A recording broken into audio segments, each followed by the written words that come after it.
Hello বন্ধুরা, কাল রাতে পুরো বৃষ্টি হয়েছিল, আজ সকাল 10টা অবধিও বৃষ্টি হয়েছে। তাই বৃষ্টি কমার পর হালকা হালকা বৃষ্টি পড়ছে, সময় পেয়ে আপনাদের কাছে চলে আসলাম দেখাতে। তো এটি হলো নয়নতারা ফুলের গাছ। আমার বাগানে বেশ কয়েকটা নয়নতারা ফুলের গাছ আছে।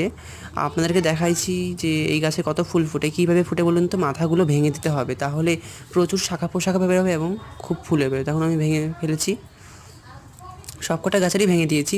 বৃষ্টির সময় ভাঙলে গাছের কোনো ক্ষতি হবে না এবং খুব তাড়াতাড়ি গাছগুলো শাখা প্রশাখা বেরিয়ে যাবে। আপনারাও করে দেখবেন।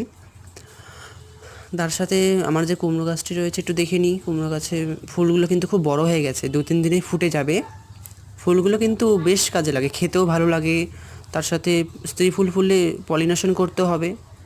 তার সাথে আসলাম যেহেতু ছাদে, একটু নিম পাতা তুলে নিই। নিম পাতা গরমের সময় কিন্তু খুব ভালোই হয়, খুব তাজা তাজা পাতা বেরোয় এবং খেতেও খুব ভালো, আর শরীরের পক্ষেও খুব ভালো খাওয়া। তার সাথে টমেটোর ডালটা ভেঙে টমেটোগুলো তুলে নিলাম, নিয়ে যাব ঘরে। আর কুমড়ো গাছের গোড়ার পাতাগুলি তুলে দিলাম যাতে গাছটি ভালো গ্রোথ পায়। বৃষ্টি হয়েছে, খুব ভালোই হয়েছে, গাছগুলি খুব ভালোই মানে প্রাণ পেয়েছে। তো বন্ধুরা, ভিডিওটি ভালো লাগলে একটি লাইক করে দিন।